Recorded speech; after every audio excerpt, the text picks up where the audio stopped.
Chapter 1, Goddess Aqua. Are you the goddess of water? In a space where the whole world seemed painted black, or rather, where a man stood on an invisible platform surrounded by the empty void of the universe, a man named Milcar spoke. A teenage girl, about 15 years old, sat on a white chair. She wore blue clothing that matched her hair, along with a very short skirt that gave an ambiguous impression of innocence and impropriety. "Yes, indeed, I am the goddess of water," the girl replied with a bright smile. Her white teeth gleamed softly, and her perfectly symmetrical face made Milcar lose himself in thought for a moment. "Aqua?" Milcar asked in disbelief. "Exactly, Mr. Milcar, I am the great water goddess. Are you surprised? I wouldn't mind if you praised me or even kneeled, hehe," Aqua said, smiling mischievously and giving him a thumbs up. Milcar looked down at his hands for a moment before swallowing hard. Indeed, the ritual worked, he thought.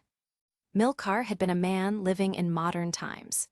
As an avid novel reader, he had always dreamed of being reincarnated in a fantasy world.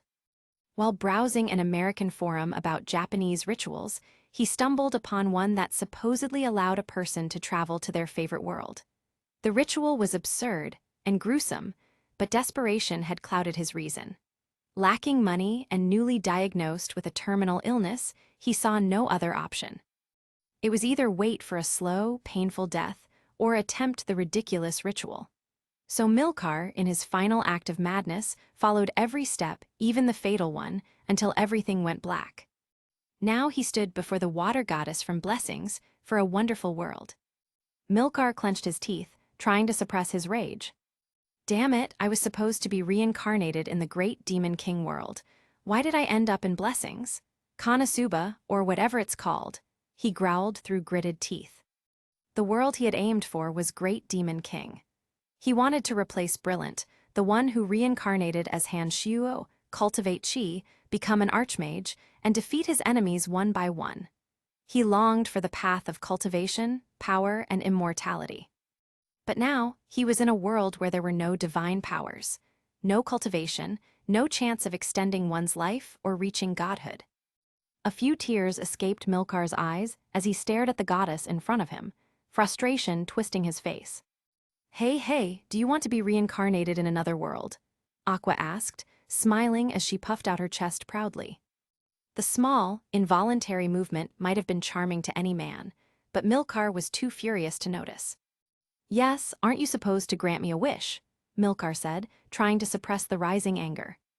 Aqua touched her lips thoughtfully before nodding. "Indeed, Mr. Milcar, you're quite straightforward. Girls like a man who gets to the point. So, what is your wish?" "I want to be omnipotent, omniscient, and omnipresent." Aqua's face stiffened slightly upon hearing that. Raising her eyebrows, she frowned. "That's impossible," she said, sounding irritated. "Then I want immortal cultivation talent. I want to cultivate chi up to the immortal stage." "The what of what?" Aqua squinted her eyes. She didn't understand a single word he had just said. "You don't know what immortal cultivation is? Figures, those clueless Japanese never write about anything beyond their romance plots and love triangles," Milcar said bitterly. As an American with grand ambitions, Milcar desired immortality and ultimate power, not love stories or drama. Aqua blinked, then slowly approached him with pity in her eyes. "What are you doing?" Milcar asked, confused. Aqua stood on her tiptoes and gently patted his head, like a mother comforting a child. "Poor thing, you're just like the others who talked about golden cores and immortal bodies. How sad," she said, shedding a mock tear. "What?" Milcar's eyes widened in disbelief. The so-called useless goddess was now pitying him. Yet despite his outrage, he didn't pull away. Strangely, Aqua's hand on his head felt oddly comforting. "Well, anyway," Aqua said after a moment, "you can always pick one of these abilities instead." She stopped patting him and extended her hands. A stack of papers appeared in them, filled with different skills and talents. Milcar's eyes lit up slightly. "Miss Aqua, can I write down the ability I want to take?" "Sure, as long as it doesn't involve omnipotence or anything like that," she said, nodding. A blank sheet and pencil materialized in front of him. Milcar's smile faded into a serious expression. "Omnipotence, huh?" he muttered, then began writing quickly. When Aqua read what he had written, her face went through several expressions: confusion, surprise, mild interest, before she tilted her head. Immortal cultivation? Let's see, golden core, nascent soul? Sounds kind of fun. So this uses the energy around you to strengthen your body, and you want something called the celestial dragon constitution and a pure yang body. All right, sounds fancy enough. She didn't really understand it, but since it didn't sound like a world-breaking ability, Aqua shrugged and nodded. Chapter 2, New World. Of course, being who she was, Aqua couldn't simply accept a mortal's request so easily. She crossed her arms and nodded to herself proudly. Mr. Milcar, this skill is a bit too powerful, she said with a sly smile, taking a step closer. However, we can make a deal, she added, lowering her voice just slightly. How about you build 1 or 2 churches devoted to the Axis cult once you're reincarnated? She touched her lips, pretending to think deeply, then gave Milcar a playful wink.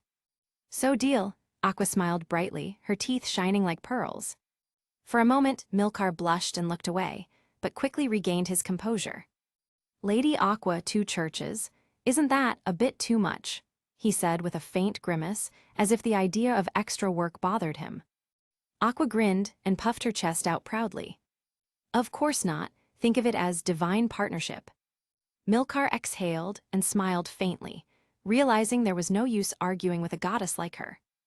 All right, Lady Aqua, he said finally, his eyes sharp. Deal. Don't worry, in fact, if we add this here, and this here. Heh. Aqua giggled and grabbed a pencil and began writing on the sheet of paper Milcar had written on. Lady Aqua, what are you doing? Curious, Milcar took a few steps forward to see what Aqua had written on the sheet of paper. Aqua didn't resist. Instead, she moved closer to Milcar and showed him the sheet of paper. This, Milcar squinted as a slight cold sweat ran down his back. He glanced at the paper and then at Aqua, a hint of disbelief passing across his face. However, Aqua's knowing smile made Milcar smile slightly as well. 3 churches, Mr. Milcar. Aqua held up 3 fingers as she moved in to whisper in Milcar's ear. 3 churches, and you become one of my most loyal believers, Mr. Milcar. In return, you... Aqua quickly stepped back while placing her index finger over her red lips, indicating to Milcar to keep it secret. Actually, Milcar smiled from ear to ear. What was written on the sheet of paper was something he hadn't considered. Aqua certainly lived up to her title as the goddess of mental retarded. The paper said that the immortal cultivation Milcar could acquire had no limits, and that Milcar would receive the protection of the goddess of water, allowing him free choice to contact a lower-ranking goddess and treat her as a subordinate. Aqua was literally giving away a goddess under her command to Milcar to help him in the other world. What kind of sense does that make? Milcar, who knew the story, realized that this goddess under Aqua's command was none other than Eris. Although the last part wasn't as tempting as the possibility of unlimited chi cultivation, cultivating chi was like accumulating power. If Milcar could accumulate power without limits, wouldn't that be like having the potential to achieve omnipotence? Milcar smiled as he gave Aqua a thumbs up. Lady Aqua, no, my goddess, please send me to the other world. I will be your most loyal follower. For the humanity, for the emperor. I mean for the best gods. Aqua. Milcar knelt on one knee while showing a fake respect toward Aqua. Aqua tilted her head in confusion before shaking her head like a chick pecking at rice before smiling. She approached Milcar with her hands behind her back and spoke majestically. Hero, go to the other world and... Aqua couldn't finish her sentence because Milcar quickly stood up. Seeing the strange man standing so close and staring into her eyes, Aqua couldn't help but feel a shiver down her spine. By the way, before I go, I want to ask you something. Milcar smiled as his body began to be enveloped by a white light. Well, this goddess will illuminate your thoughts, young hero. Ask away. Aqua used a majestic voice while smiling and puffing out her chest, her large mounds of flesh jiggling with each movement she made. Milcar couldn't help but get lost in his thoughts watching Aqua's bouncing chest. He quickly shook his head and looked into Aqua's eyes. Is it true you don't wear underwear? Milcar asked. An awkward silence filled the room. Aqua's eyes widened slightly before her face turned tomato red. Who told you that?" Aqua screamed as she raised a hand to slap Milcar. However, Milcar had already disappeared, sent to the other world. An awkward silence filled the empty space. Aqua took a few deep breaths before blushing and tugging at her skirt. "Maybe I should start wearing underwear," Aqua murmured to herself as she used a spell to disappear from the entirely black space. Some time later, Milcar opened his eyes, and his gaze was met with a spectacular sight. A world completely different from any he had seen before. People were walking here and there, wearing strange clothing. Many of them had swords, others had spears, some had magic staffs. There were girls with cat ears, beautiful women wearing skimpy clothing. Milcar swallows hard, the sight of such a lush, green world making his modern mind struggle to process everything he was seeing. After a while, he lets out a long, pent-up sigh. "I see," Milcar says as a smile grows on his face, and a feeling of happiness fills his heart. Milcar lets a few tears escape before pulling himself together. His eyes take in the entire landscape, and a growing sense of fervent determination starts to build within him. "I have to do this, the world is," Milcar says to himself as he feels his body, checking his arms, legs, and head. Then, almost by instinct, Milcar closes his eyes. Everything around him contains chi, the fundamental energy of the universe. Just as one moves an arm or a leg, Milcar begins to absorb this surrounding chi. The chi enters his body, merging with his cells, and his DNA starts to change slightly. It's unclear how much time passes before Milcar opens his eyes slightly, understanding filling his mind and clarity in his eyes. Now, Milcar takes in a bit of the fresh air before looking around. It's night, but Milcar's vision isn't impaired by the darkness. In fact, he feels he can see things even more clearly than during the day. First level of chi condensation, Milcar murmurs to himself with joy. He's reached the first level of chi condensation, and naturally, he's now considered an immortal cultivator. A certain pain hits Milcar's stomach, and he can't help but feel hunger clouding his thoughts. He lets out a few weary sighs before walking through the streets of this town. Moments later, Milcar licks his lips, thinking maybe he should have asked for some money to survive the first few days. "Wait, wasn't there something else the goddess of water gave me?" Milcar mutters, slapping his forehead. A moment later, he pulls out a strange device from his pocket. This peculiar device is a goddess locator. Aqua had written on the sheet of paper that Milcar would get one of these, a locator with the purpose of tracking one of the goddesses under Aqua's command. Surprisingly, this goddess locator has the form of a smartphone with a map application. Milcar quickly checks the location of the goddess, who is supposed to be his subordinate. Chapter 3, Meet Eris. "It's not far," Milcar murmurs, beginning to walk in the direction indicated by his goddess locator. The streets are wide, and people walk back and forth, with Milcar attracting attention due to his appearance. However, the locals seem accustomed to such things, so they just look at him with curiosity.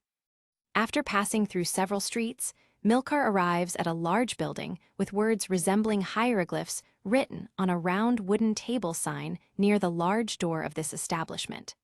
To no one's surprise, Milcar can read this wooden sign. "Adventurers Guild," Milcar mutters under his breath, a slight smile appearing on his lips. The sounds inside the Adventurers Guild are varied. Many people are drinking, many are talking among themselves, and generally there is quite a lively sound of people sharing a meal. Checking the goddess locator a couple of times to avoid mistakes, Milcar breaks into a smile and takes a few steps forward. Once inside the Adventurers Guild, he observes a rather medieval setting. Men drinking beer, women eating food, many waitresses, and a head with white hair that catches Milcar's attention. "Eris," Milcar mutters under his breath, and a white-toothed smile appears on his face. Indeed, his assumptions were not exaggerated. The goddess of water, Aqua, exchanged 3 churches with him in return for giving him Eris as subordinate, or at least the avatar of the goddess Eris in this wonderful world. Milcar walks confidently to the table, where Eris is enjoying some fried, giant frog meat. "Did it happen again? I told you not to act like that, HMPH." Eris murmurs with a hint of sadness in her voice. A beautiful woman with golden hair, an hourglass figure, and a delicate face is sitting next to Eris. She looks quite discouraged as she plays with a piece of frog meat. "I've tried, Chris, but The blonde blushes slightly, some thoughts crossing her mind, and she can't help but smile a little. She deliberately uses the chopsticks in her hands to poke the frog meat in a rhythmic pattern, pushing and pulling the chopsticks from the fried frog meat. Eris's face turns a light shade of red, and she grits her teeth lightly, quickly hitting her friend on the head and scolding her for being too perverted. A slight cough interrupts Eris's scolding. Eris quickly turns her head a few degrees to see who coughed. A man with a fairly average appearance seems to be between 20 and 30 years old, with a somewhat sturdy build, a strange face, and a low profile. NPC, this word crossed Eris's mind for a moment before disappearing. "How can I help you?" Eris asks as she puts a piece of fried frog meat into her mouth. "Well, actually, yes. You see," Milcar can't find the words to describe the situation, so he simply takes out a small piece of paper that appeared in his pocket when he came to this world. The small piece of paper is the master-servant contract that appeared in his back pocket when he arrived in this world. "What's that?" Eris puts another piece of fried frog meat into her mouth and licks her lips lightly before accepting the piece of paper. By the way, I suggest you read it by yourself," Milcar says earnestly. Darkness, who is stretching her neck to see the paper's contents, quickly looks at Milcar with a frown. "Are you trying to blackmail Chris?" Darkness asks, with a hint of suppressed emotion hidden in her eyes. Milcar doesn't need a second look to know who this temperamental woman is who looks at him with distaste. "Well, what would you do if that is true?" Milcar smiles. Darkness lowers her head for a moment before looking at Milcar in the eyes. "I don't know who you are, but Chris is important to me. I'm sorry I can't allow this." Much to Milcar's surprise, Darkness didn't act pervertedly. Instead, she stood up and drew her sword from its sheath. "What's happening here?" Milcar can't help but wonder, asking himself why Darkness would be willing to fight him over a single comment. Several questions pass through Milcar's mind. Darkness points her sword at Milcar before exhaling a little cold air. "You smell like shit, sir. Could you at least bathe once a month?" Darkness says with disdain. Milcar quickly tries to smell his own scent and can't help but feel a wave of disgust that makes him retch. "How could I forget?" Milcar suppresses the urge to vomit while remembering something important. Immortal cultivation is about refining chi in the body. During this process, impurities can escape from the body through the pores. In light novels, it's said that this expelled impurity can smell even worse than a sewer. However, it seems like no one in the tavern noticed his scent. Why? Milcar wonders, apparently forgetting that most adventurers have lost their sense of smell. Many of them lived through experiences so challenging that they simply lost certain senses to survive. But Darkness, a noblewoman who grew up in a castle, is not that type of adventurer. Chris, who was reading the paper sheet while covering her nose with a handkerchief, suddenly froze in place. Darkness began breathing heavily, her face changing colors, and her slightly teary eyes looked at Milcar with anticipation. Never mind, hee. Milcar laughed slightly, noticing the change in Darkness's expression.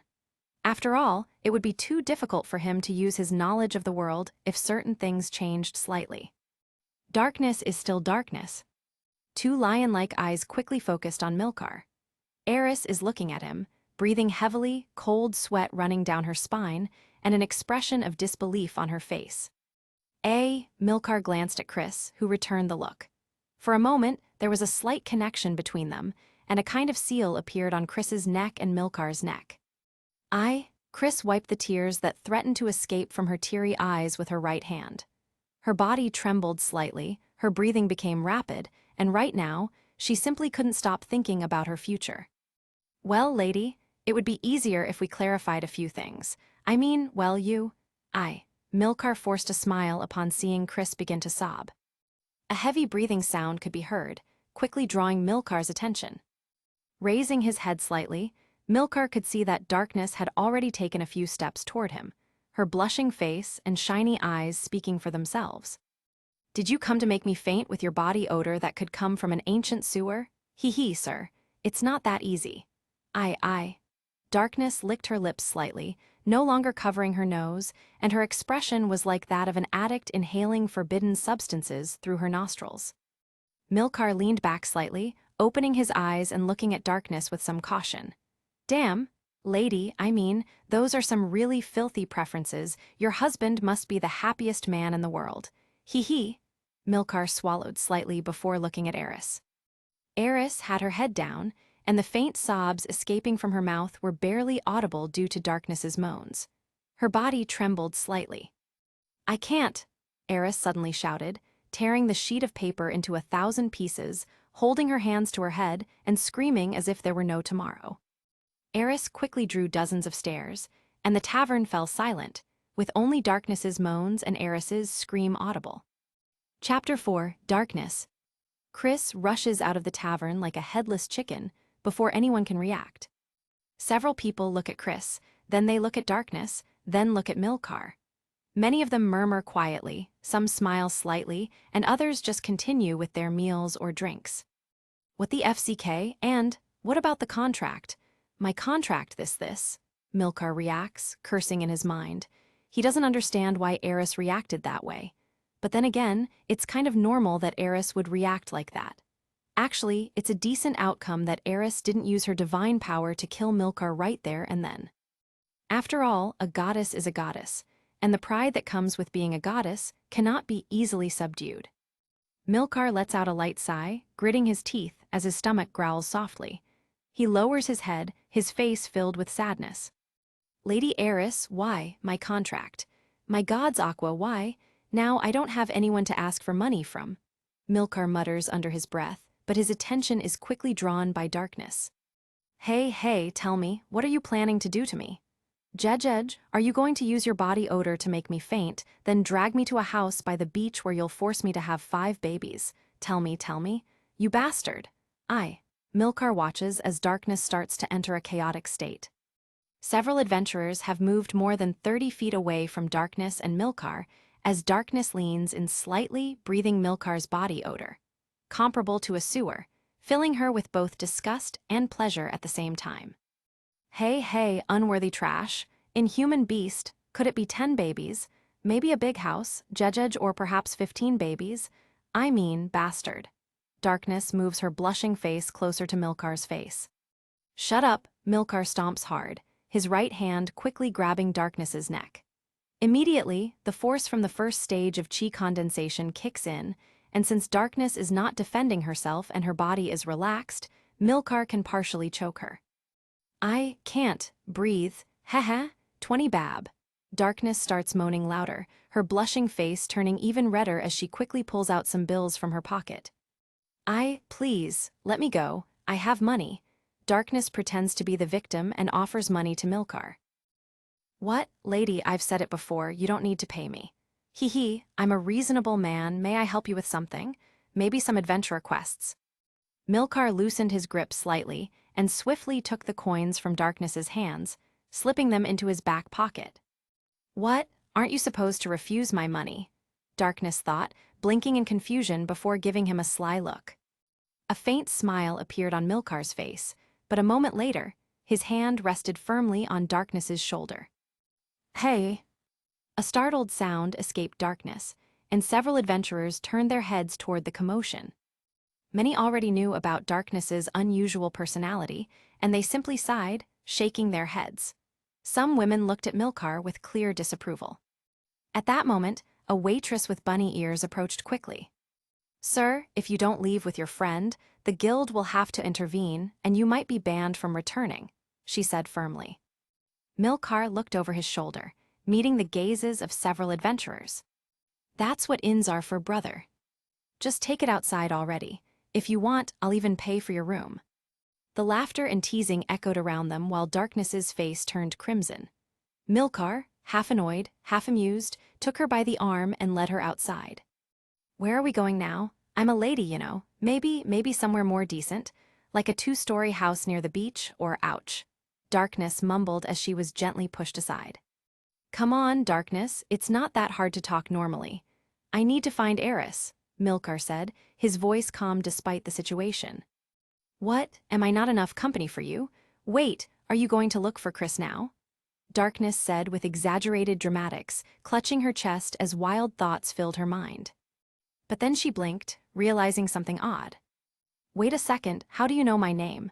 She asked seriously, the blush gone from her face. She looked around, Milcar was gone. Did he just leave me here? Darkness whispered, sighing in disappointment.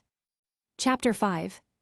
A few streets away, in a dim alley, Milcar spoke with a grim-looking man.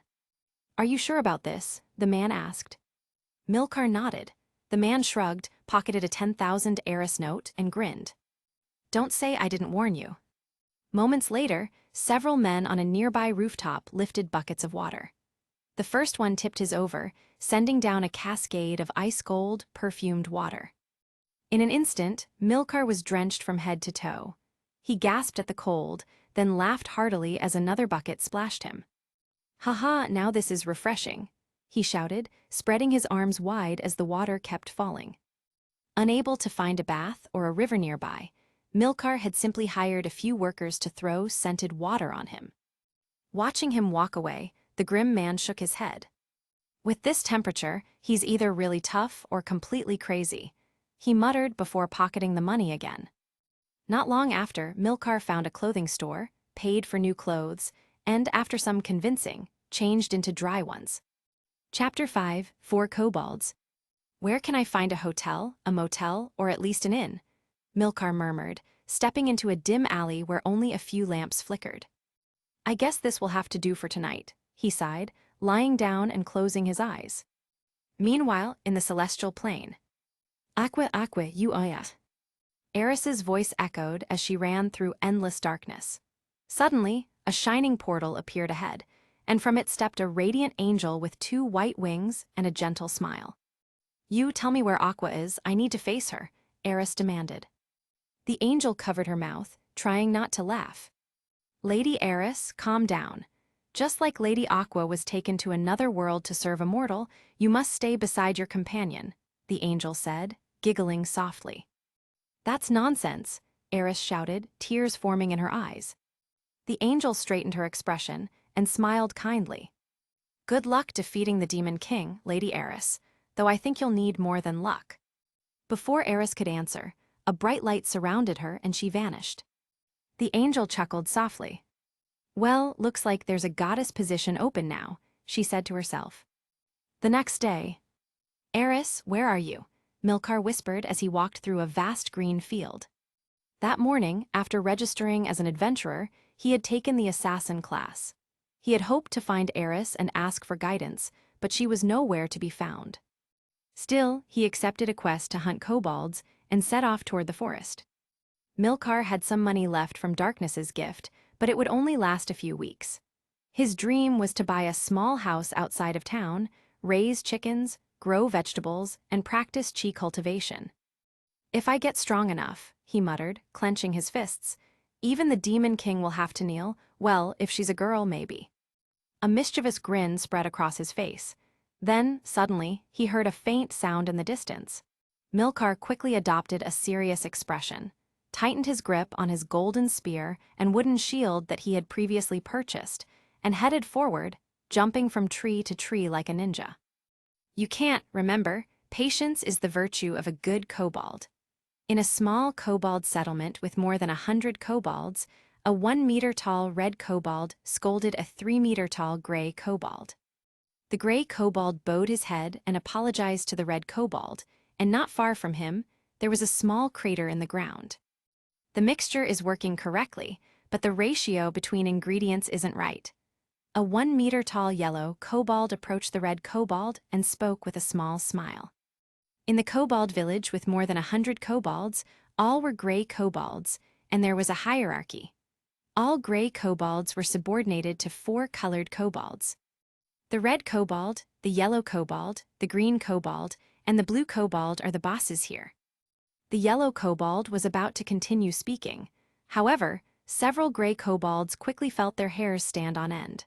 The red and yellow kobolds sensed danger approaching, and their expressions became extremely grim.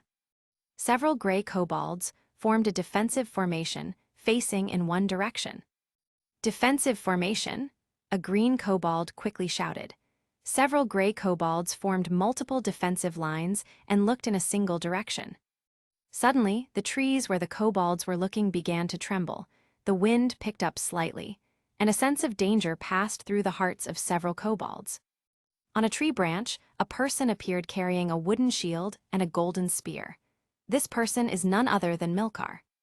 Silence spread as several gray kobolds, formed into a squadron, looked at Milcar. A brief moment of silence stretched out, where only the sound of the wind could be heard. The gray kobolds swallowed nervously. Many of them felt as if they were facing a great beast.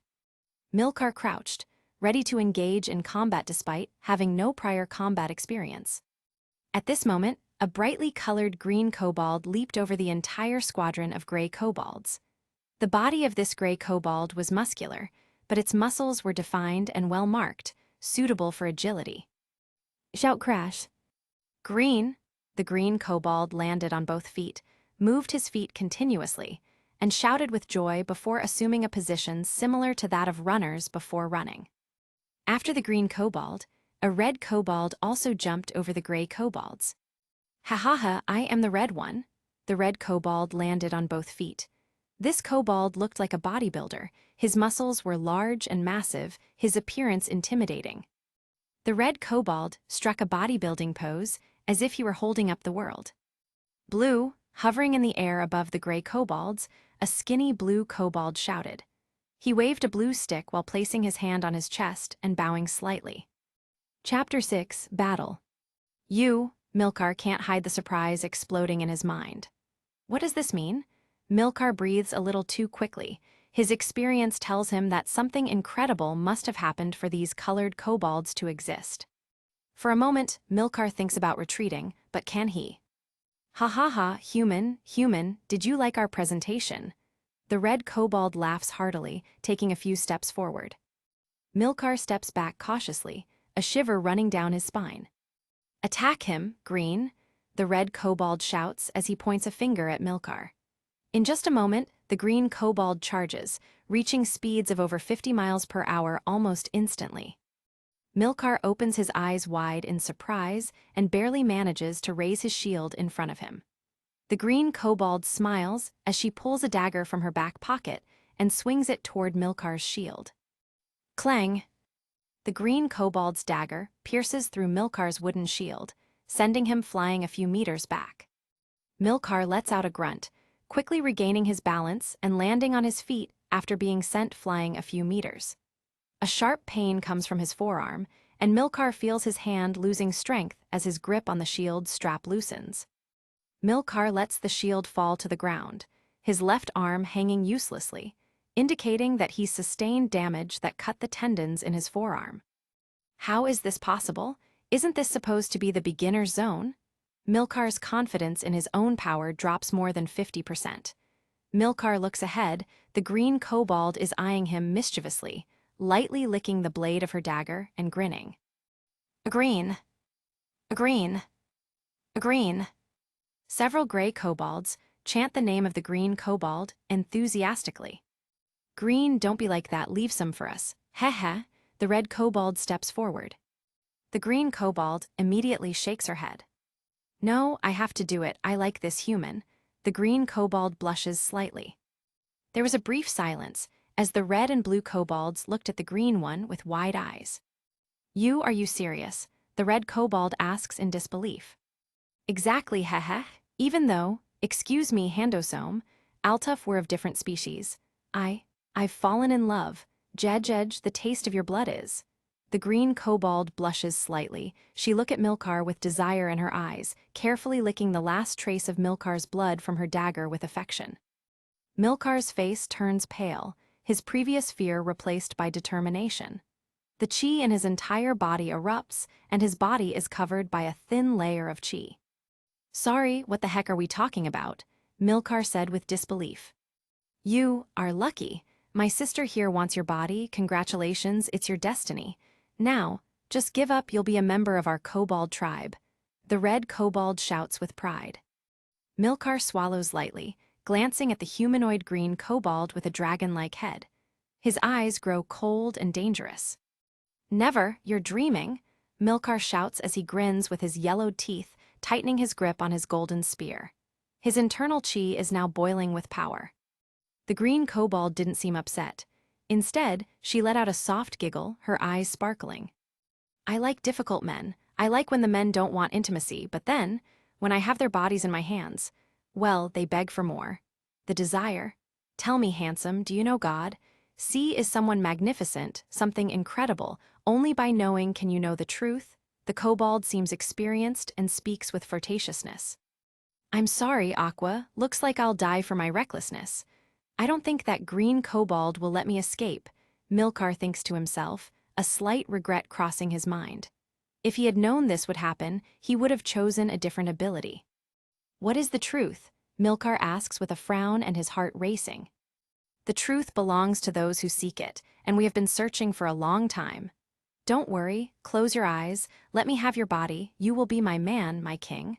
The green kobold begins to breathe heavily. Well, I said. No, Milcar breathed with calm, a slight white glow covers Milcar's body. Milcar closes his eyes before opening them with force, leaning slightly in a running position while focusing intently on the green kobold. A chill runs down the spine of the green kobold, and the red and blue kobolds as well. Green, back off now. The red kobold reacts in time, quickly drawing his sword and metal shield, sprinting toward the green kobold. Ha ha ha, a laugh resounds, and Milcar shoots forward at high speed, spear outstretched, heading straight for the green kobold. Milcar's speed almost matches the previous speed of the green kobold, but the green kobold had already stepped back, and Milcar's spear was quickly blocked by the red kobold's shield. Clang! A loud impact can be heard, as Milcar's spear shatters upon colliding with the red kobold's metal shield. As a result of the collision, the red kobold steps back a few times, letting out a grunt, his heavy metal shield dented and nearly split in two. The red kobold opens his eyes in surprise, unable to believe the speed and strength this human in front of him has attained. However, the red kobold, as the most powerful among the colored kobolds, quickly moves his right hand to block a kick from Milcar. Clang! The strong impact creates a gust of wind around the red kobold and Milcar, and the red kobold kneels, feeling the pain in his right hand. However, the red kobold already has his left fist ready to strike Milcar. Milcar moves with great speed, stepping back a bit and countering the red kobold's punch with his own fist. This time, the winds generated by the shockwave are stronger. The red kobold lets out a groan of pain as his fist loses ground to Milcar's punch. Brother, the green kobold shouts upon hearing her red brother groan in pain. However, the rule among colored kobolds is not to intervene in the fight of a colored kobold unless asked to. Why? The red kobold wonders in his mind, but quickly moves his right forearm to block a kick from Milcar. This time, the bone in the red kobold's forearm is nearly completely shattered due to Milcar's kick. A slight shockwave spreads, and the red kobold is sent flying a couple of meters. Damn! The red kobold shouts as he grabs his right forearm with his left hand. Watch my foot! Milcar shouts nonsensically, runs forward, and punches towards the red kobold's face. Chapter 7, Aqua and Eris. The red kobold immediately feels a powerful force hitting his right cheek, and a few teeth fly from his mouth as his face contorts from the impact of Milcar's punch. The green kobold is about to intervene to attack Milcar, seeing her red brother losing the fight.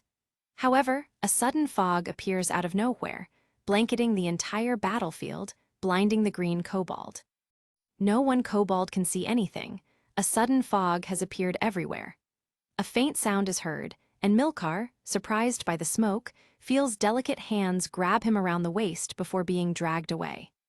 The speed of the person dragging him is fast, and Milcar is pulled out of the fog within a couple of seconds. Milcar, sensing that the person dragging him doesn't seem to intend to kill him, lifts his head slightly, only to see a beautiful face with a small scar on her cheek and short white hair. Eris, Milcar says quietly. The girl doesn't seem to have any intention of stopping. She only glances at Milcar for a moment before continuing to run, her grip on Milcar's waist tightening a bit. You've been looking for me this morning. Well, I was looking for you too. I didn't think I'd have to save your ass, Eris says with a slight smile. Milcar simply smiles slightly, before feeling his body weakening rapidly. Fortunately for Milcar and Eris, the kobolds show no signs of chasing them. Milcar lowers his head slightly, before sighing with relief. Why? Suddenly, Eris stops. She props Milcar up so he can stand on his 2 feet. I don't understand. Milcar replies sincerely, looking into Eris' bright eyes. Eris bites her lip for a moment before leaning in toward Milcar.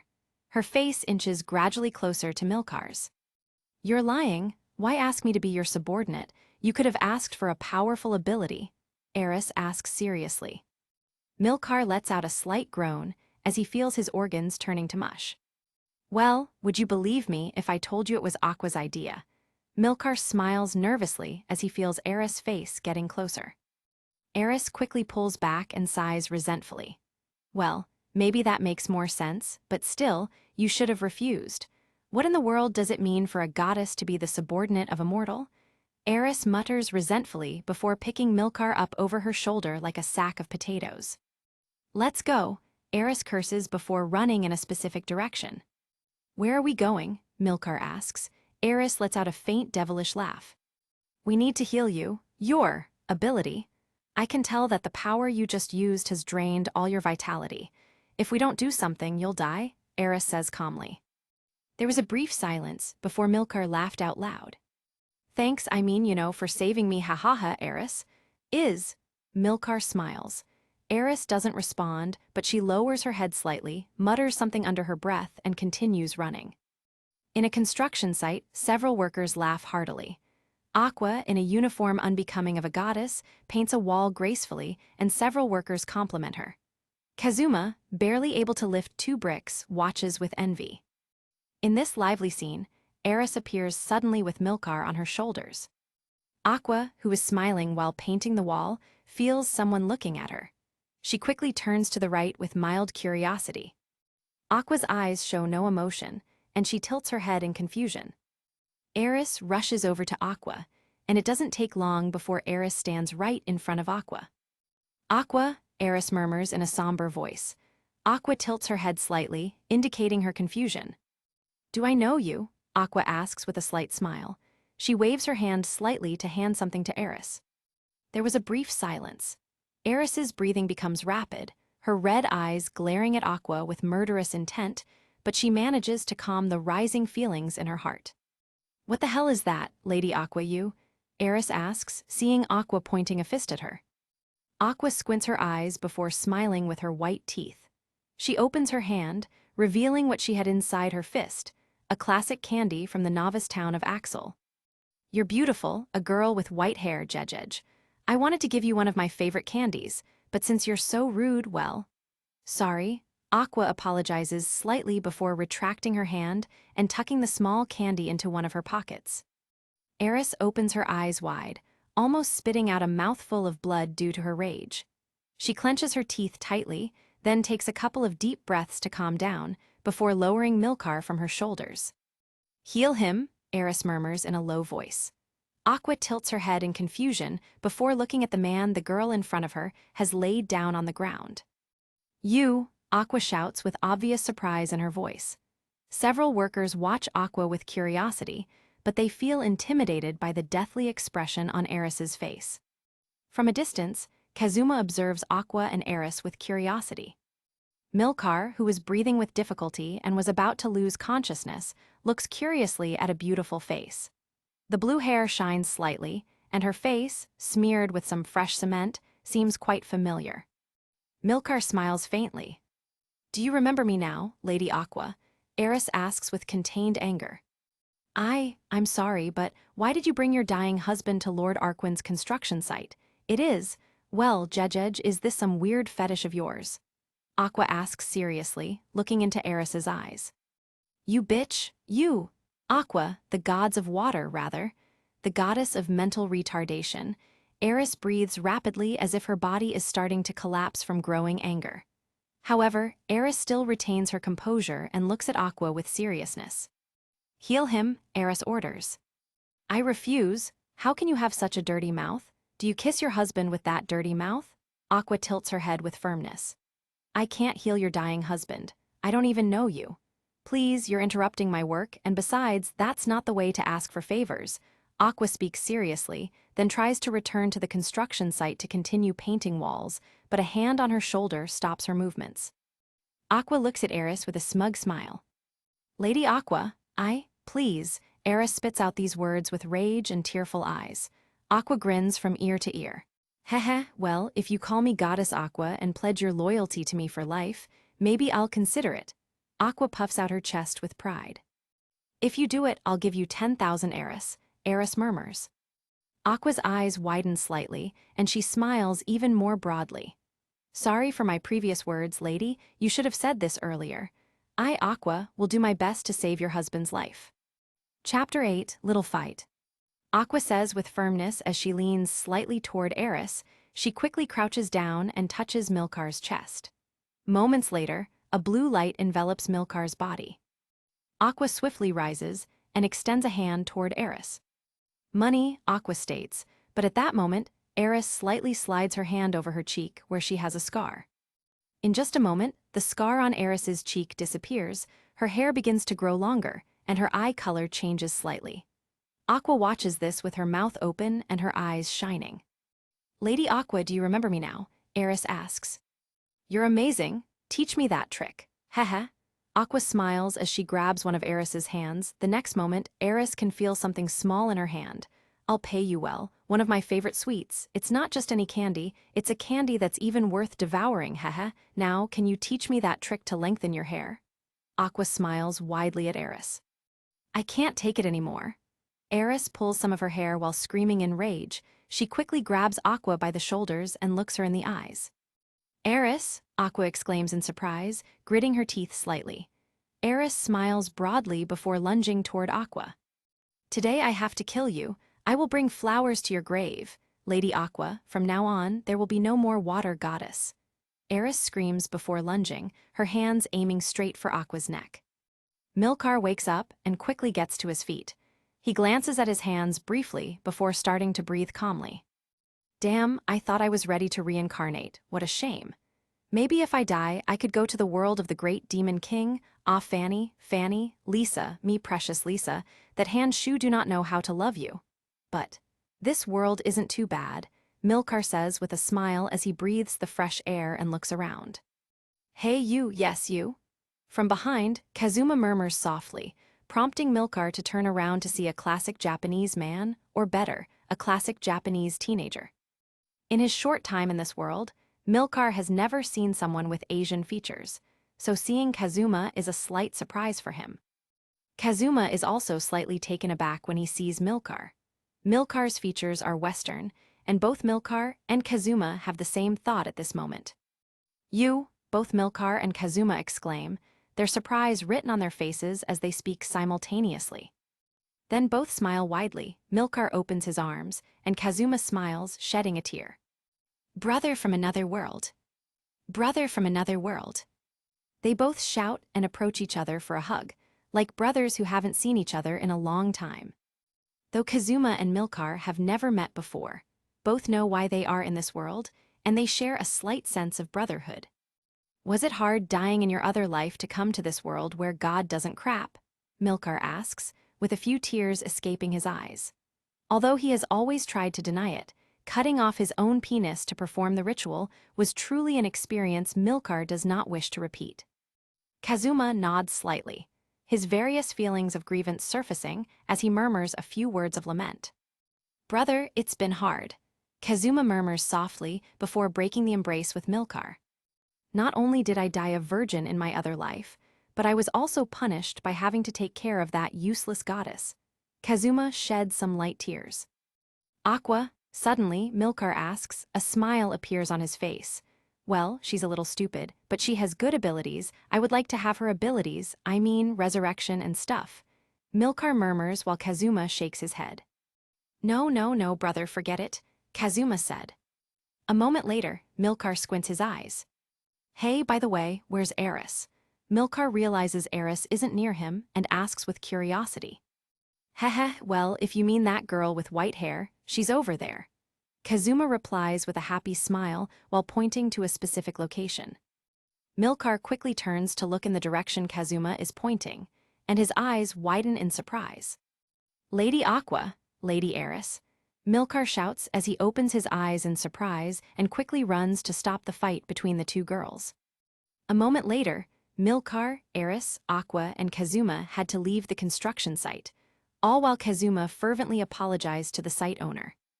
Under the shade of a tree near a dirt road, Milcar looks at Eris, then at Aqua.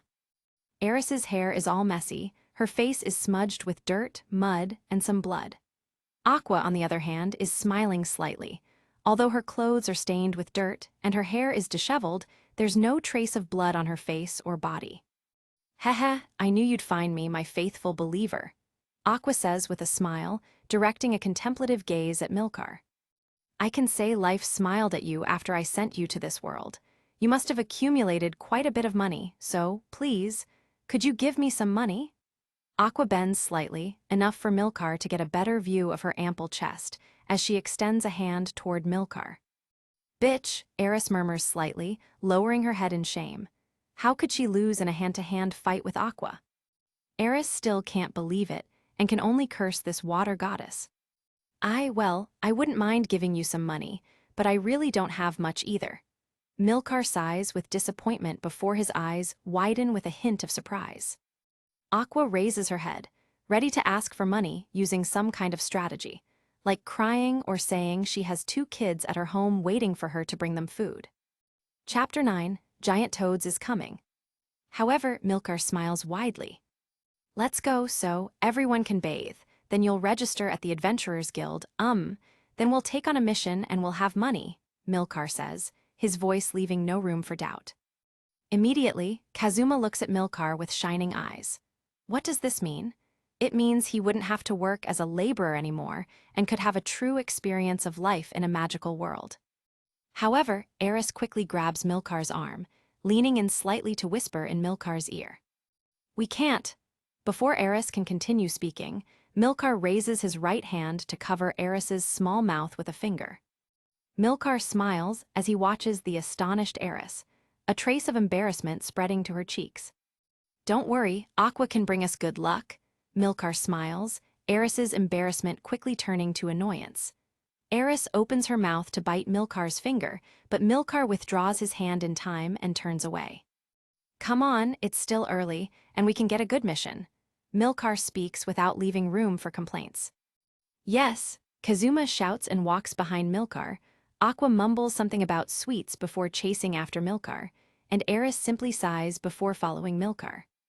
After everyone bathes and registers as adventurers, Milcar takes on a mission to simply hunt giant toads instead of continuing their mission to hunt kobolds.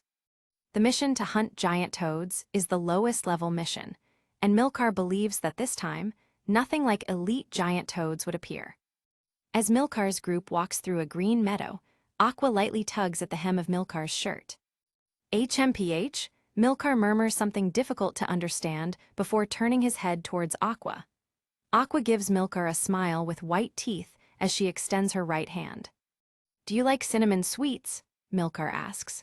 Aqua nods slightly, a gleam passing through her eyes.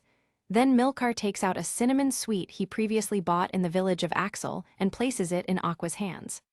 "Heh, Milcar, your name is pretty, I like it." Aqua smiles slightly and twirls around in place. She quickly puts the cinnamon sweet in her mouth and smiles at Milcar. Unable to resist, Milcar pats Aqua's head, causing Aqua to narrow her eyes. The hand on her head makes Aqua feel a slight pleasure throughout her body, and she lightly pushes her head against Milcar's hand. A moment later, Aqua opens her eyes and looks at Milcar resentfully. She quickly moves away from Milcar 2 or 3 steps and glares at him. "You," Aqua grits her teeth. "How dare you pat my head? I'm a goddess. I should be worshipped and respected." Aqua raises her voice as a feeling of grievance spreads throughout her body. So, if you understand, please give me another sweet candy, this time chocolate." Aqua leans slightly, asking for a favor. Milcar watches all this with a smile on his face. He can't take it anymore and hugs Aqua tightly. "How cute! Are you sure you're the water goddess and not the goddess of cuteness?" Milcar loses control and hugs Aqua tightly. Taken by surprise, Aqua quickly tries to free herself from Milcar's embrace. Let go of me, you must respect your goddess. Aqua struggles unsuccessfully. Let go of me? Quickly. If you understand, then give me 2 sweets, 1 milk and 1 chocolate. Aqua begins to mutter under her breath as she stops struggling to free herself from Milcar's hug. In the distance, Kazuma watches this scene with his mouth open. Is this the goddess who insulted him and has been treating him like human trash? Why does she look like a cute girl who wouldn't harm a fly? Eris approaches Kazuma with a serious face. Hey, can you tell your subordinate to leave Milcar alone? Eris murmurs annoyed. We need to make money fast, do you understand? If you understand, then go separate Aqua and Milcar. Finally, Eris murmurs something quietly as she sighs tiredly. She really misses being in the celestial realm. After a while, Milcar finally stopped hugging Aqua, and the whole group continued their walk. Brother Milcar, I'm curious, what did you wish for as your ability to come to this world? I mean, your desire. Kazuma approaches Milcar. Aqua is enjoying some sweets while Eris simply calmly observes the landscape. Well, I can cultivate immortal chi. Upon hearing Milcar's words, Kazuma's eyes widen enormously. How could he not know what cultivating chi means? In his previous life, he had read many novels, and in Chinese novels, immortal cultivation was mentioned, a kind of way to accumulate power to achieve immortality. So, Kazuma quickly looks at Milcar's face, before furrowing his brow. Brother Milcar, I don't want to sound rude, but you seem Western, you're not from China? Kazuma asks, Milcar showing his white teeth. Heh, I'm from California. I'm from the greatest country in the world, America. Milcar says proudly, however, his words confuse Kazuma even more. America, Brother Milcar, America is a continent, not a country. In your case, California would be the United States of America. Perhaps Brother Milcar doesn't know that Latin America exists, right? Kazuma speaks with the tone of a teacher. Latin America, is that something to eat? Milcar asks with genuine surprise. Kazuma sighs, shaking his head. Anyway, that doesn't matter now. We're in a new world now, Brother Milcar. Well, I wanted to ask maybe, can I cultivate chi? Kazuma asks hopefully. Like a hot-blooded teenager defending gender equality, Kazuma couldn't bear Aqua's teasing while he was in the divine realm. So, due to some issues, he didn't get any special abilities or system when coming to this world. I'm afraid not, Mr. Kazuma. Perhaps you don't know, but there is no term for immortal cultivation in this world. There is no foundation for cultivation. This is a world oriented in medieval Europe. Here, the only thing you can do to become stronger is to level up in your adventurer class. Although the chi here is abundant, that does not mean that animals or humans can cultivate chi. Do you understand? Milcar speaks seriously. Kazuma sighed disappointedly in his heart and swore in his heart that he would become stronger and have a harem in this wonderful world. The group soon arrived at a green field where several giant toads rested. Let's gather for now. Milcar raises his voice and the whole group gathers. Well, this is easier than it seems. I'll kill the toads, and you guys do the rest of the work. If I leave some toads on the brink of death, you can take advantage to kill toads and gain some experience. Milcar gives orders without any hesitation, and the entire group nods in agreement. Chapter 10, Darkness Play. I knew you were my favorite believer. Milcar, every time I see you, your body seems to shine more. Aqua teases while pretending to be a benevolent and kind goddess. Eris raises an eyebrow before approaching Milcar. Are you sure about this? Eris asks seriously. Milcar looks into Eris's concerned eyes before smiling slightly. Calm down, there's no need to worry. Let's just get this done. I still have to cultivate chi. I mean, we need to do this quickly, to gain some time to cultivate chi. Milcar murmurs before starting the slaughter of toads. Unlike the colorful kobolds, the toads are no match for Milcar's power. He can easily kill 1 or 2 toads at a time, or occasionally leave a toad on the brink of death for his group to finish off. After a couple of hours, Milcar and his group have already finished killing at least 50 giant toads. The first level of chi condensation provides enough power for Milcar to do all this. Under a giant tree, Milcar rests. His group also rests, lying on the grass under the shade of the giant tree. Everyone is tired, while Milcar tries to regain his strength. Aqua approaches and sits beside him. Hey, Milcar, this is excellent. 50 toads. If we sell them, they represent 500,000 eris, haha.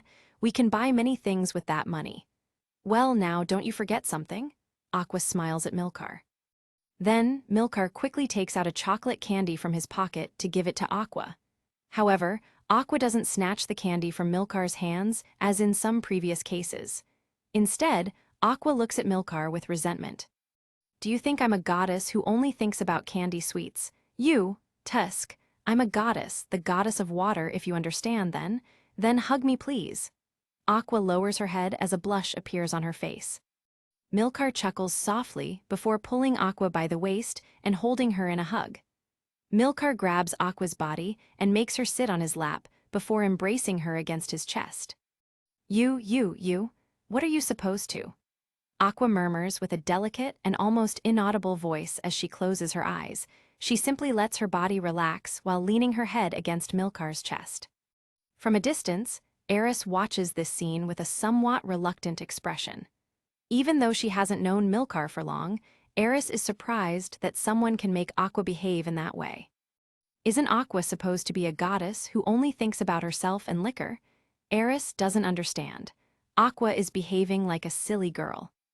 However, Eris then turns to look at the tired Kazuma, who is already sleeping on the grass, before sighing with some resentment in her heart.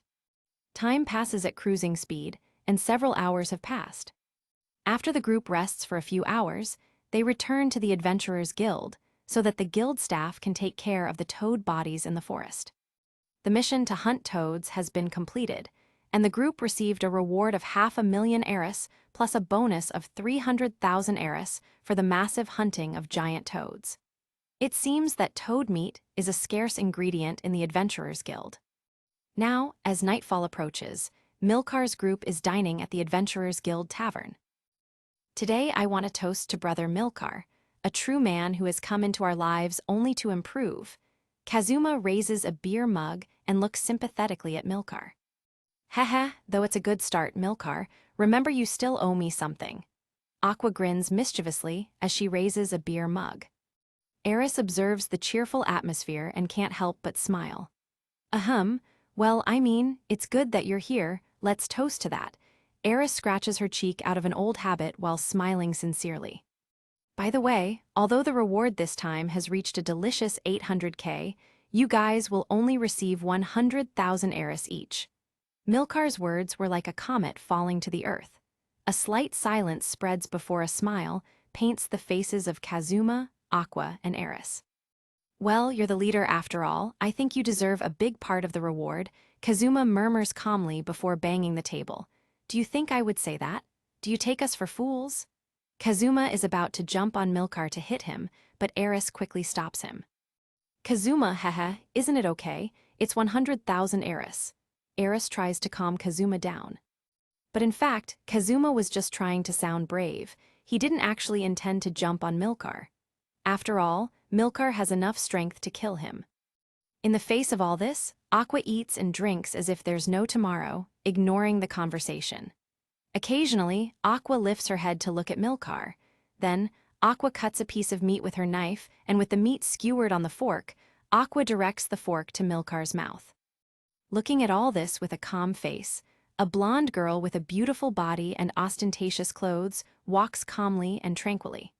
This girl is none other than Darkness, who happened to pass by the tavern and saw her good friend Eris sharing a table with a group of people. Curious, Darkness approached, however, upon seeing who these people are. A slight smile appeared on Darkness's face. The eyes of Darkness shine when she looks at Milcar. A smile appears on her face.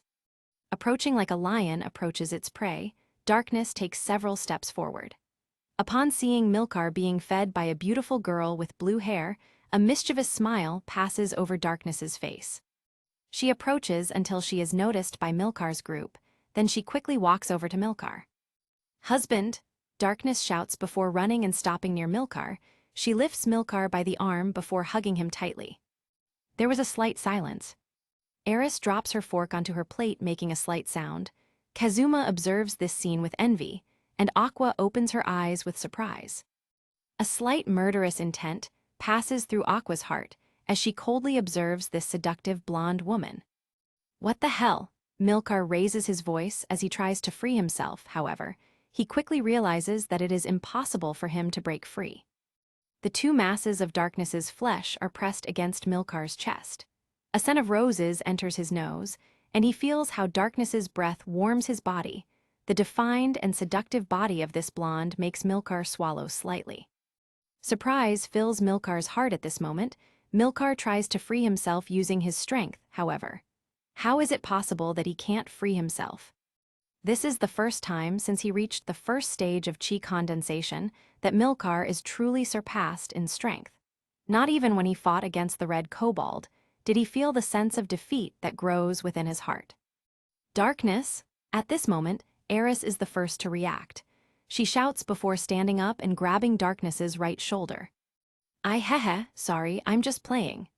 Darkness quickly releases Milcar and smiles at Eris. However, seeing that Milcar was released, Aqua pulls Milcar's arm to make him sit back on his chair.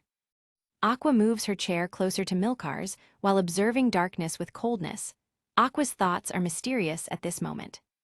Smiling nervously and apologizing, Darkness notices Aqua's cold gaze and can't help but feel a slight pang of regret in her heart. Chapter 11, The Power of Aqua.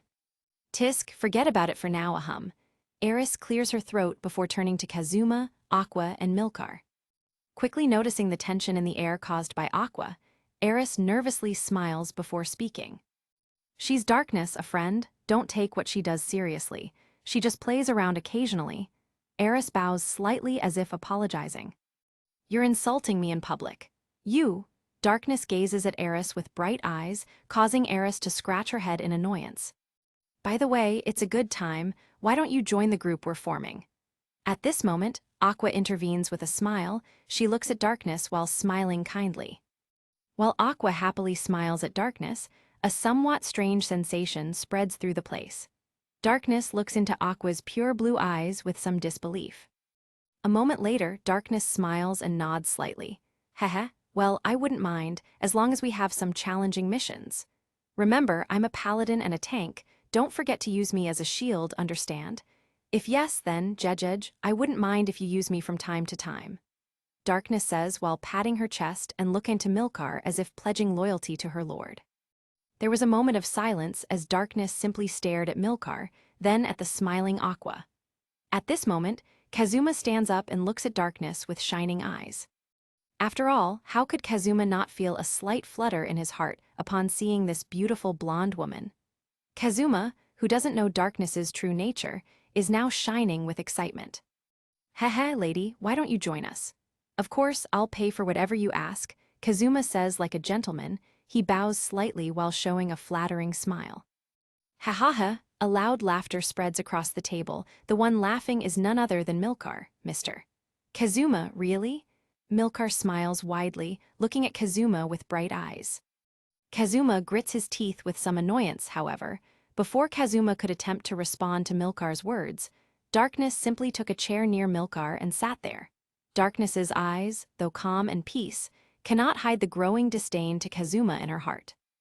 After all, as a nymphomaniac woman who adores masochism, how could Darkness be attracted to a kind man? Kazuma lowers his head, and the dinner continues as usual. After the group shared the dinner, the money was distributed among them, and they bid farewell, saying they would meet at the tavern tomorrow morning. Milcar breathes softly. Today has been a completely strange day. From the kobolds he doesn't remember seeing in the Konosuba anime, to the sudden change in Aqua's behavior, if Milcar were to speak honestly, he is surprised that Aqua is acting strangely. All of this has taken him by surprise. After all, Aqua acts strangely. One can't even know what goes through Aqua's mind. Milcar looks at the sky before walking towards a waitress. He is ready to rent a room at the Adventurers Guild Tavern to sleep for a few days. Milcar's motivation remains to buy a house and cultivate chi for as long as possible. After all, the battle against the kobolds he had this morning made him reflect on the danger of this world. While Milcar asks a waitress about any available rooms, in the almost empty tavern, one person catches Milcar's attention. Out of the corner of his eye, Milcar can see a giant hat with quite striking patterns. That hat is on top of the head of a lowly with red eyes, or at least it should be, since one eye of this little lowly is covered by a quite cute patch. 1,000 heiress per night, sir. The waitress responds calmly. Milcar smiles before giving the waitress a 10,000 heiress bill. Well, how about 10 nights? I pay in advance. Beautiful, I wouldn't mind if you came to keep me company in my room. The waitress has a professional smile, apparently used to this type of customer. She simply smiles in response to Milcar's words. After a brief chat, Milcar rented a room for himself for 10 nights. After the waitress left to prepare the room, Milcar walked calmly to the girl with the giant hat. Life favors the blind and feeds the fat, sister. Don't be afraid. Although life is tragic, it can be beautiful. Milcar smiles slightly as he utters a nonsensical phrase upon reaching the girl with the large hat. The girl lifts her head slightly to see who dares to interrupt her little nap, just to see a rather ordinary man, albeit with somewhat uncommon features. Are you? A slight glimmer passes through the girl's single red eye before she tilts her head. Are you hungry? However, Milcar evades the girl's question and asks his own question. The girl nods her head before squinting her eyes. Well, I'm hungry, but who in the hell are you? The girl squints her eyes with deep thoughts. She seems to not trust Milcar, and with reason. Haha, if you buy me some fried frog meat, brother, then I could teach you something pretty good. The girl smiles, showing her white teeth, and Milcar nods. Well then, Milcar quickly orders some food for the girl to have dinner. After a moment the food was drawn to the girl's table. She didn't even wait a moment before literally eating without manners. By the way, taste. My name is Megumin. Delicious. What's yours? Megumin asks as she chokes on the dish brought by the waitress. Milcar, I'm an immortal cultivator. Milcar smiles as he watches Megumin eat. Megumin looks up with some frog meat on her right cheek. Milcar tries to wipe Megumin's right cheek with a napkin, however. Megumin quickly pulls back her head with some caution in her eyes. Milcar, who is trying to recruit a walking nuclear bomb for his team, squints his eyes. As a former novelist, he can't understand it. He's trying to be kind for the first time in a long time, and the girl he's being kind to looks at him with caution. What went wrong? Milcar squints his eyes, however. Megumin quickly points at Milcar. I don't think you should have tried to do that, Megumin says seriously, her single eye constantly shining. Why? Milcar can't help but ask. Megumin has a slight smile on her face before licking her lips. Haha, well, that's because your girlfriend is behind you, Megumin said with a bright smile before continuing to eat. There was a moment of silence. Milcar doesn't seem to process Megumin's words. He tilts his head in confusion before feeling a warm breath near him. A moment later, Milcar feels something soft and comfortable pressing against his right arm. Milcar turns to his right to see what's happening, only to be surprised by a bright blue mane, kind eyes, and a smile from Aqua, who is hugging his right arm. Heh, Milcar, I was looking for you. I couldn't find an inn and wanted to know if you had found a place to rent a room. You know, I don't want to sleep in a dirty stable. But I find you talking to a pretty girl, HMPH. Aqua smiles cheerfully before reaching for Milcar's right pocket. She takes out the last chocolate candy from Milcar's pocket, removes the wrapper, and puts it in her mouth. What? Why? What the hell is going on here? Milcar asks himself several questions as he watches with wide eyes how Aqua acts in a cute way. He can feel Aqua hugging his right arm tighter as the seconds pass. Milcar can't believe he hadn't noticed Aqua's presence. If Aqua was his enemy, then he would probably already be dead. Oh, forget it. She's been behind you all along, haha. It seems you don't have good perception. Megumin tilts her head as if to say there's nothing to be done. She then continues to eat the various dishes on the table with pleasure on her face. Chapter 12, My God's Aqua. After all, this strange man with a rather mysterious girlfriend has invited her to eat. How could Megumin not be happy? After a brief moment, Aqua stops hugging Milcar's right arm and walks calmly over to Megumin. Megumin, right? Why don't you join Mr. Milcar's adventure group? Aqua asks as she moves one of her hands to pat Megumin's head. A sense of danger passes through Megumin's body before she quickly moves several centimeters away from Aqua's hand. Well, I wouldn't want to intrude on an adventurer group with my annoying presence, haha. I better leave for now. Megumin gets up before Milcar can say anything. She runs out like a headless chicken. Milcar didn't understand anything from start to finish. He was just trying to recruit a little walking nuclear bomb for his team. He had quite a few good ideas in mind. He could try taking on quite dangerous missions if he used Megumin's explosion ability well. However, in the end, Megumin ran out of the tavern for some strange reason. Milcar squints his eyes before sighing resignedly. Well, about the room, Lady Aqua, hehe. I'm sorry, but the rooms in the tavern are all taken for the moment. I'm afraid it won't be possible. Milcar bows slightly in apology to Aqua. Aqua takes a few steps to approach Milcar. She raises one of her hands to pat Milcar's head. Does that matter? I'm sure my most faithful believer can share his room so that this goddess of water doesn't freeze on the street or in the stable, right? Aqua says with a slight smile. She gives a little hop that makes the two masses of flesh on her chest move up and down. Caught for a moment by this movement of Aqua, Milcar gazes lost at Aqua's breasts before nodding his head. After all, the room for Milcar is just a secondary thing. He planned to cultivate all night to try to increase his power and not be caught off guard by enemies stronger than him. Aqua quickly took Milcar's arm in an embrace, and they both went to the inn room. Upon entering the room, Aqua quickly runs to jump on the soft, fluffy bed. She lets out a slight moan of pleasure as she feels the softness of the bed and can't help but hug a pillow with a smile on her face. Milcar, on the other hand, finds a corner to sit with his legs crossed and begins to cultivate chi. The energy around Milcar begins to accumulate within his body. His breathing is calm and steady. His concentration is at a point of balance. Milcar squints his eyes, feeling a slight disturbance near his face. His cultivation is quickly interrupted, and Milcar opens his eyes with some annoyance due to the interruption. A feeling of surprise passes through Milcar's body. His eyes widen enormously. His breath stops for a moment, and Milcar gazes with surprise at the beautiful face with bright blue eyes just inches away from touching his face. Aqua blinks a couple of times before smiling and sitting on Milcar's lap. Aqua leans her back against Milcar's chest and lets out a slight mischievous giggle. Hey, Milcar, teach me how to cultivate chi. Aqua moves a bit to get comfortable and leans her head back against Milcar's chest. But what the hell is going on? Milcar can't help but curse in his mind due to the surprise. For a moment, Milcar doesn't say anything. Only the lovely fragrance of Aqua reaches his nostrils. Milcar can't help it and hugs Aqua around the waist. Can you hug me tighter? Aqua murmurs in an almost inaudible voice. However, Milcar breathes a bit too quickly before calming down. The reason is that Milcar can feel the chi around him accumulating in his body without the need for him to cultivate chi. It's as if he's cultivating chi automatically. Milcar opens his eyes with surprise because of this.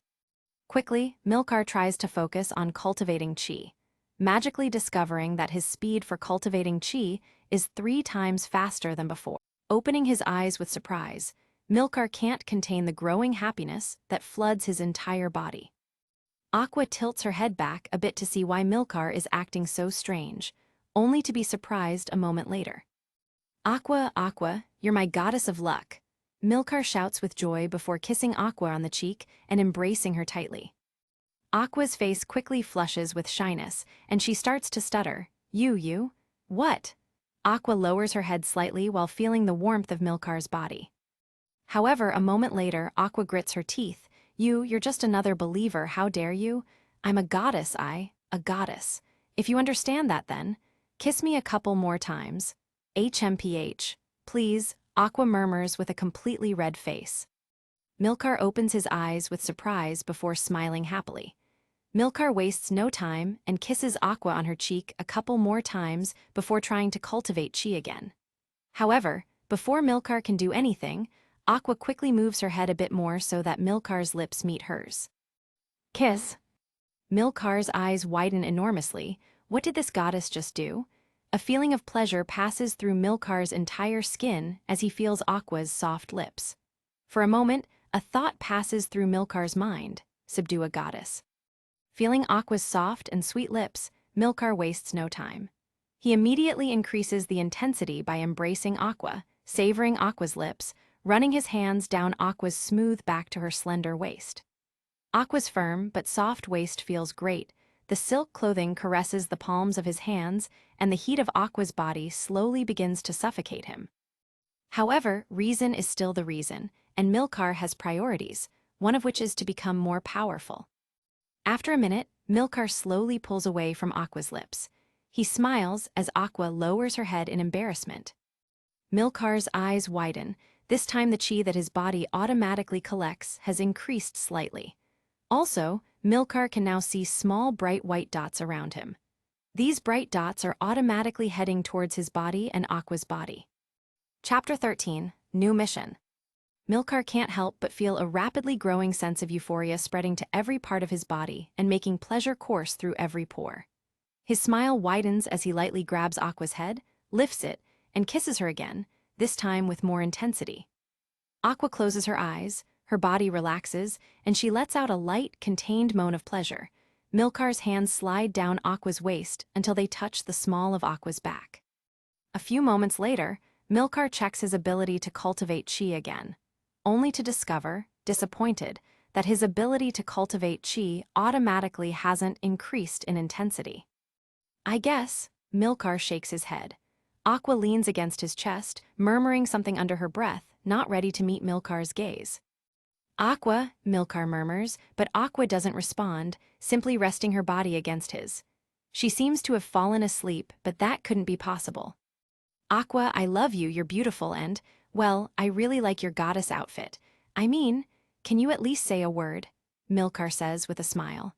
A moment of silence fills the room as Aqua quickly turns to face Milcar.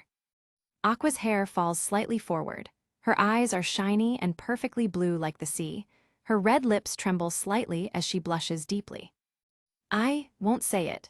Aqua shakes her head before embracing Milcar's chest. She's smiling and looks at Milcar with bright eyes.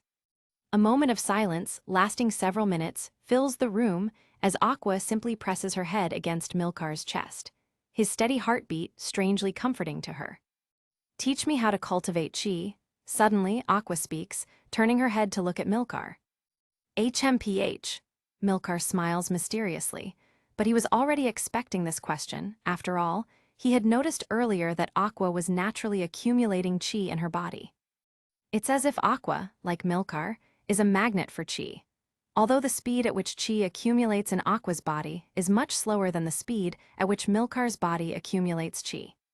Well, Milcar smiles widely as he touches Aqua's right cheek with his right hand, then lightly pushes Aqua's head against his chest.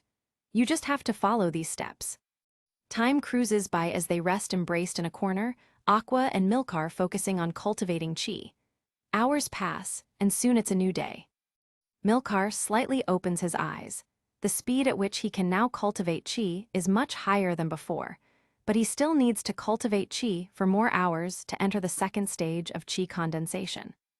Aqua also opens her eyes slightly, feeling that her body has improved.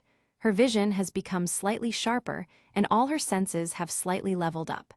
However, she still hasn't entered the first stage of chi condensation. Aqua, the guys are waiting for us. Milcar murmurs before heading to the door. Aqua nods happily before following Milcar. At one of the tables in the tavern, Kazuma and Eris are chatting casually. Moments later, Milcar and Aqua descend the stairs into the tavern.